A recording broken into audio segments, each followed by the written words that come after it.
Et bonjour à tous et bienvenue sur Just Diet. Aujourd'hui, c'est l'épisode 3 consacré à l'enceinte centrale 3 voies. Dans l'épisode 1, on avait parlé beaucoup de directivité. On avait vu le cahier des charges de l'enceinte, c'est-à-dire une enceinte qui doit s'encastrer dans mon meuble TV, donc il y a des dimensions qui sont quasiment imposées. On a vu le choix des haut-parleurs, comment j'allais les disposer sur le baffle. Dans l'épisode 2, on a vu comment j'allais charger ces haut-parleurs. J'ai choisi une charge basse réflexe. Donc on a parlé des alignements basse réflexe et de la problématique des évents, de comment les dimensionner. Si tout ça, ça vous intéresse, je vous invite à aller voir les liens dans les descriptions si vous n'avez pas encore vu les vidéos. Si vous les avez déjà vues, merci de me suivre. Aujourd'hui, je vous avais promis un épisode spécial bricolage. Donc on est à l'atelier, on y est, on va construire l'enceinte. Dans cet épisode, on va construire le corps de l'enceinte. Qu'est-ce que j'appelle le corps de l'enceinte? C'est le dessus, le dessous et les côtés. Pour cette partie-là, j'aimerais faire un assemblage à 45. J'ai sorti une petite vidéo pour vous montrer avec une scie circulaire plongeante comment faire ces assemblages à 45. Aujourd'hui, c'est travaux pratiques, on le met en œuvre. Pour la face arrière, j'aimerais bien qu'elle soit démontable. J'aimerais peut-être jouer avec les évents, donc je me laisse l'option de la rendre démontable. Donc on va faire un petit cadre à l'intérieur de l'enceinte dans lequel va venir s'encastrer la face arrière et sera vissée sur ce cadre. La face avant, quant à elle, elle sera rapportée à la fin sur le devant de l'enceinte. Ah oui, j'oubliais, il va falloir également une petite cavité pour le médium et le tweeter. Donc il y aura des petites découpes pour faire cette cavité qui viendra s'encastrer dans le corps de l'enceinte. Alors, vous êtes prêts pour qu'on bricole? C'est parti!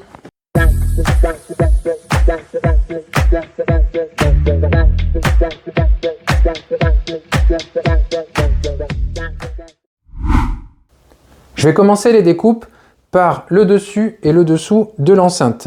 Je vais utiliser cette planche que j'avais dans mon stock de MDF. Elle fait 1,22 m, c'est la largeur des plaques de MDF qu'on achète en grande surface de bricolage. Donc j'ai une pleine largeur. Donc dans 1,22 m, je dois pouvoir caser mes deux bouts de 50 cm sans problème. En largeur ici, elle fait à peu près 39 cm. Vous vous souvenez, je dois faire une enceinte qui fait 40 cm de profond. C'est parfait pour moi. Normalement, j'aurais dû découper à 38,2 pour faire pile 40 avec la façade en plus. Mais je ne vais pas m'embêter à retailler cette planche, sauf si mes deux côtés ici ne sont pas parallèles entre eux. Donc ça, on va le vérifier dans un premier temps. Toujours quand vous prenez une planche, vérifiez son équerrage selon ce que vous avez besoin de faire ou si les faces sont parallèles entre elles. Moi ici, l'équerrage, je m'en fiche un petit peu parce que toutes mes coupes vont être dans ce sens-là. Donc l'équerrage, c'est mes coupes qui vont la faire. Mais j'ai besoin qu'ici, j'ai une largeur constante sur toute la planche parce que je vais m'en servir comme ça. Donc je vérifie au préalable. J'ai ici 39,3 et ici 39,3 aussi, donc c'est parfait, on peut utiliser cette planche et j'ai pas besoin de la retailler. Pour la suite, je vais sortir la scie, ça fait du bruit, je vous mets un petit peu de musique, on y va.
Donc là, il me reste une chute des coupes que j'ai faites. On va essayer de faire un des petits côtés de 210 dans cette chute et on fera le deuxième côté dans cette petite planche là. Il faudra juste que je la remette à longueur à la fin parce qu'elle fait pas tout à fait la même longueur que l'autre. On y retourne.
Là, on va retailler en longueur la planche pour qu'elle soit exactement que la même. Donc, je les ai superposés.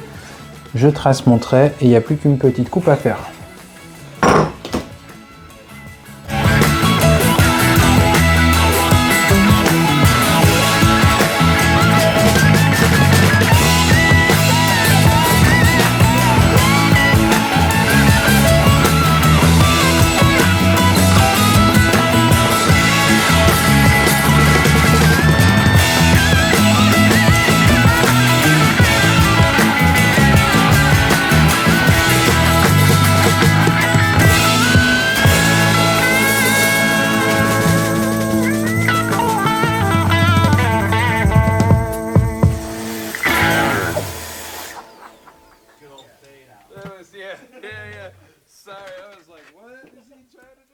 Alors on a maintenant nos 4 planches, on va vérifier nos coupes, je l'ai déjà fait au fur et à mesure, mais je le revérifie avec vous.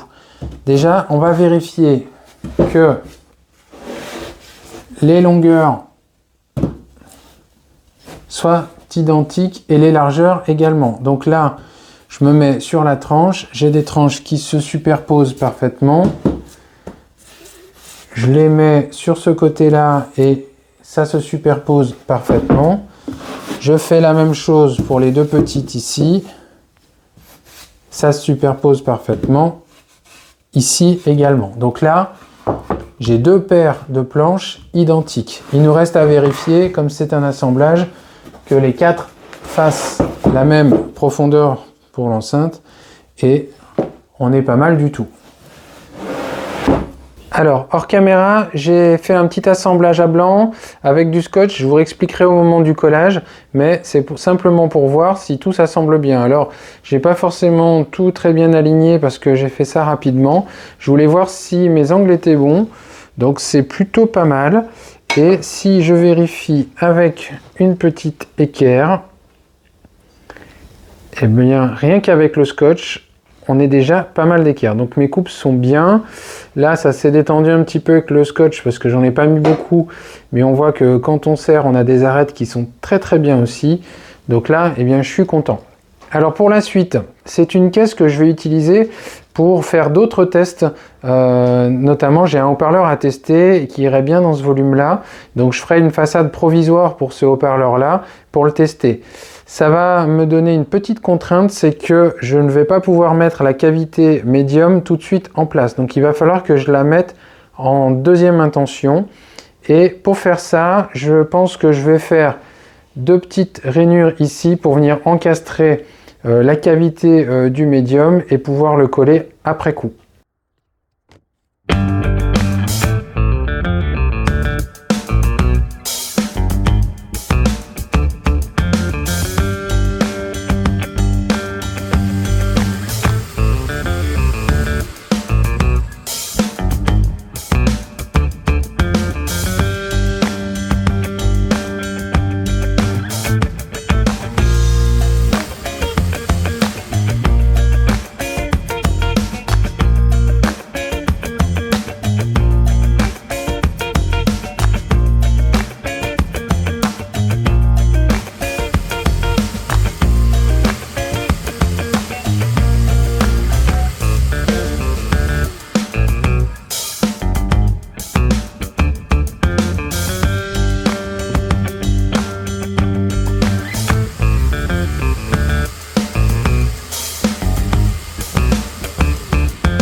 Donc maintenant que j'ai les éléments pour la cavité médium, les 2 petits côtés, je les ai fait 6 mm plus haut que la hauteur interne de la caisse, hein, on le voit ici. Le fond, lui, il fait la même hauteur que la hauteur interne de la caisse.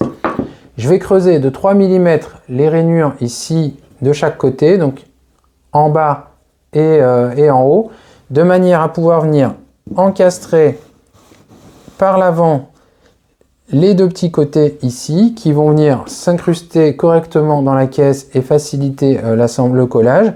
Et puis le fond va venir se mettre derrière comme ceci, 2 petits serre-joints, de la colle et ça ira très bien. Pour faire les rainures, je vais me servir de la défonceuse.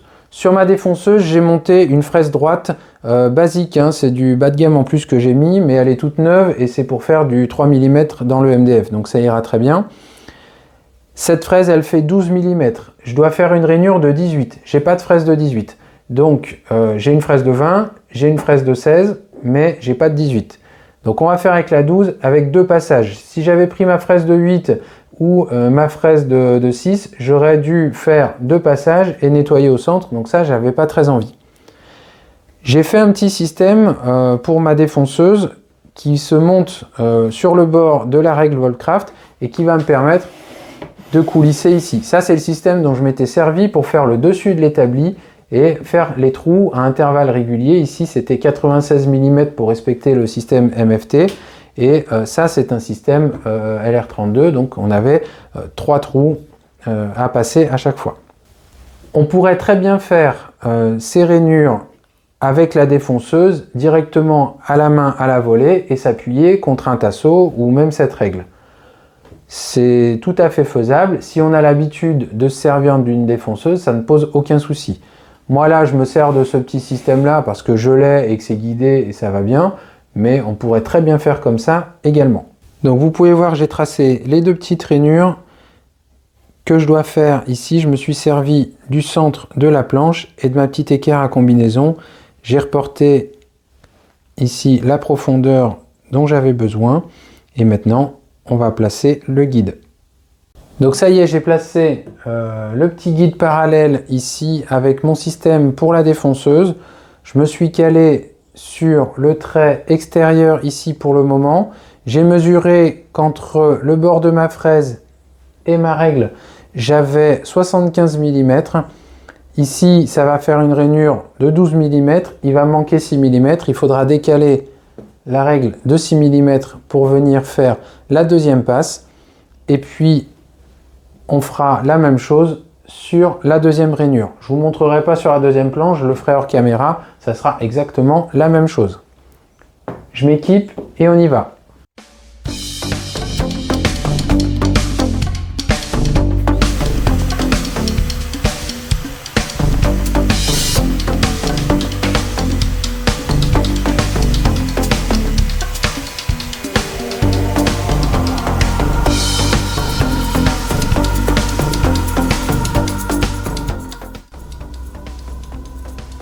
Voilà, je vous montre la première rainure. Donc il faut s'arrêter ici pile au trait. Je finirai au ciseau à bois pour le petit angle.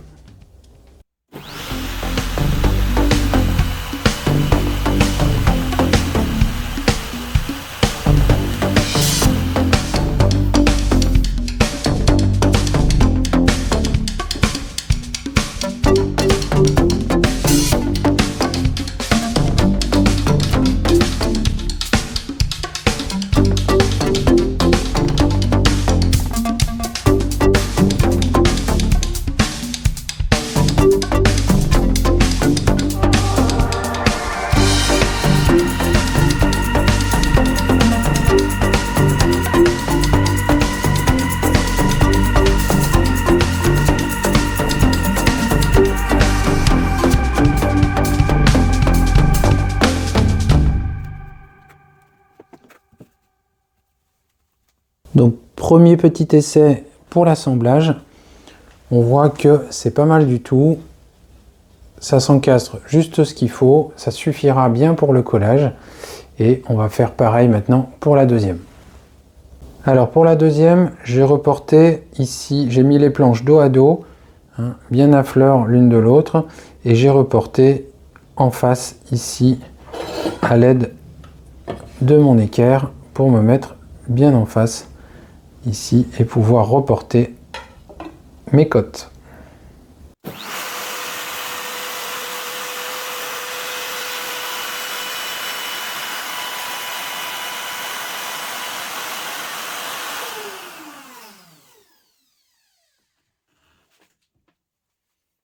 Donc moi pour l'assemblage, j'ai choisi l'assemblage au scotch.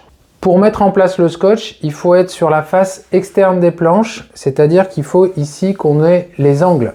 Donc vous voyez comment j'ai disposé mes planches. Ici, on va avoir les petits angles à 45 qui vont être retournés comme ça. Et je me suis aidé d'une planche en dessous pour bien m'aligner ici, pour que tout soit bien aligné. Et elle va me servir cette planche à en mettre une autre par-dessus en sandwich et on retournera le tout parce qu'on aura besoin d'être sur l'autre face après avoir mis le scotch. Je vous mets au défi d'essayer de mettre le scotch et de retourner tout comme ça va pas venir. Donc le sandwich de planche, ça marche très bien. Allez, on y va, on met le scotch. Petit aparté sur le scotch, je vous conseille de prendre du scotch d'assez bonne qualité. Là, j'utilise du scotch de masquage, ça suffit. On pourrait prendre autre chose comme scotch, mais il faut du scotch de masquage de bonne qualité, hein. Le premier prix, ça va pas très bien.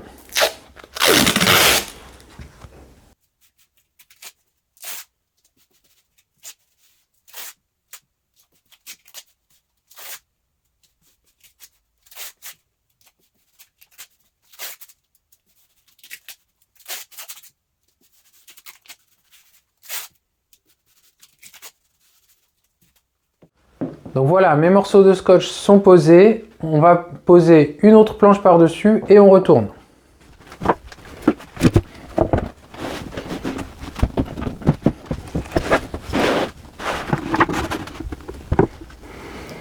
Voilà, maintenant j'ai cette disposition avec les angles qui sont ouverts ici, dans lesquels on pourra mettre la colle et on n'aura plus qu'à fermer le petit paquet cadeau.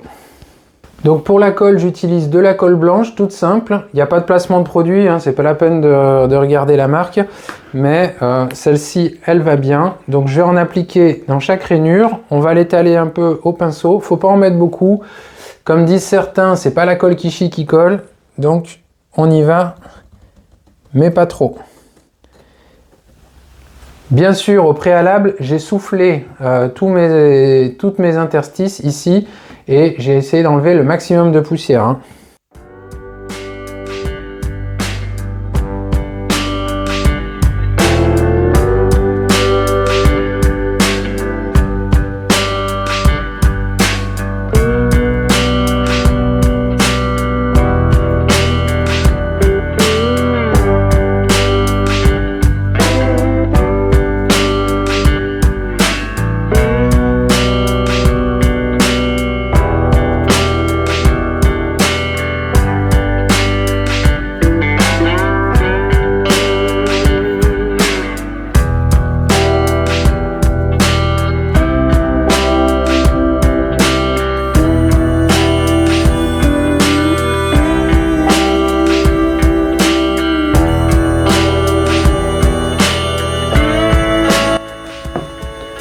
Donc la colle est mise, maintenant on peut fermer, comme je vous disais tout à l'heure, le papier cadeau.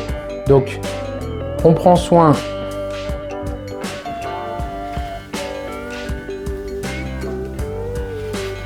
de bien plaquer nos angles.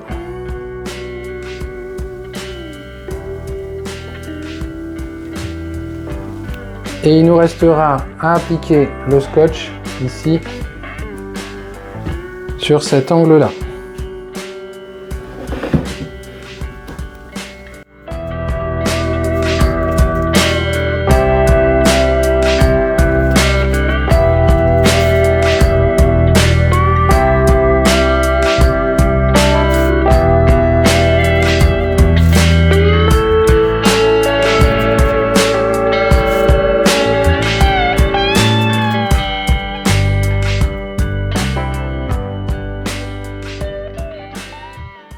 Voilà, c'est fini d'assembler.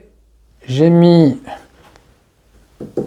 ici les deux petites planches pour la cavité médium et j'ai mis l'autre au fond ici pour pas que ça prenne de la flèche parce que j'ai mis un petit peu de poids sur le dessus et j'ai placé deux petits serre-joints pour pas que ça glisse et que ça bouge. Alors ce sera pas parfait, je suis pas très content. Je suis pas très content de mes angles, mais ça se rattrapera. Heureusement, c'est du MDF, mais c'est pas parfait. Voilà, on va laisser sécher maintenant et puis je vous reprends. Alors ça y est, j'ai retiré les scotch et je vous montre le résultat brut de décoffrage, comme on peut dire. Vous voyez, il reste des petits morceaux de scotch qui sont restés collés avec la colle blanche qui a dégueulé un petit peu. On voit ici aussi un petit peu la colle qui a débordé. Donc ça, c'est pas très grave. Donc je vous montre un petit peu le résultat sur l'arête. Donc là, c'est vraiment zoomé, hein. C'est plutôt correct comme résultat. Après un petit coup de ponçage, ça sera vraiment très bien, très bien. Il y a 3 arêtes sur 4 qui sont comme celle-ci. Et il y en a une petite, hein, je vous le montre, parce que des fois sur YouTube, on voit que des trucs parfaits, mais j'ai fait une petite erreur. Alors, je vous montre ici, je ne sais pas si vous voyez. Là, ça c'est quand j'ai fait mon raccord, vous vous souvenez, quand j'ai fermé le papier cadeau, le dernier raccord que j'ai fait, qui n'était pas scotché à l'avance, eh bien je me suis mal débrouillé, je sais pas si c'était le stress de la vidéo ou quoi, et je me suis mal débrouillé. Et donc j'ai un tout petit décalage ici, alors j'ai mesuré d'1 millimètre, je sais pas si j'arriverai à vous montrer avec le mètre, il faudra que j'accroche le téléphone, mais du coup ça m'a ouvert un petit peu plus l'angle, donc là c'est l'angle qui est le plus ouvert. Donc on est vraiment zoomé, hein, je vous rappelle, il n'y a même pas 1 millimètre d'ouverture, mais ça va très bien se rattraper. Je vais peut-être mettre un tout petit peu de pâte à bois pour finir et un petit coup de ponçage, ça ira très bien, mais voilà.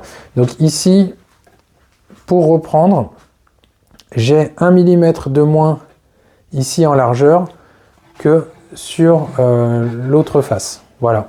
Donc après, ça affecte quasiment pas l'équerrage. Si je place mon équerre, on voit que c'est pas mal du tout. Ça n'a quasiment pas affecté l'équerrage. Bon, ça y est, j'ai mis un petit peu de pâte à bois, un coup de ponçage et on revient sur nos arêtes.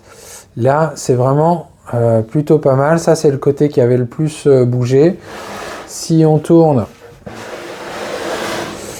ici en face, on a vraiment un truc qui est super clean. Et de l'autre côté, ça va être à peu près le même topo. On a quelque chose qui est vraiment pas mal sur nos arêtes. Donc le résultat avec la peinture devrait être vraiment très bien. Donc hors caméra, j'ai découpé dans des chutes 4 petits morceaux comme ça qui vont constituer mon cadre qu'on va fixer côté face arrière. Et c'est là-dessus que va venir s'appuyer justement la face arrière pour être vissée et démontable. On y va pour le collage.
Voilà, face arrière montée, tout est bien à fleur, tout est bien encastré. Il n'y a plus qu'à visser, ça je vous le ferai hors caméra, c'est pas très intéressant, mais ce sera vissé et ensuite on s'occupera de l'évent.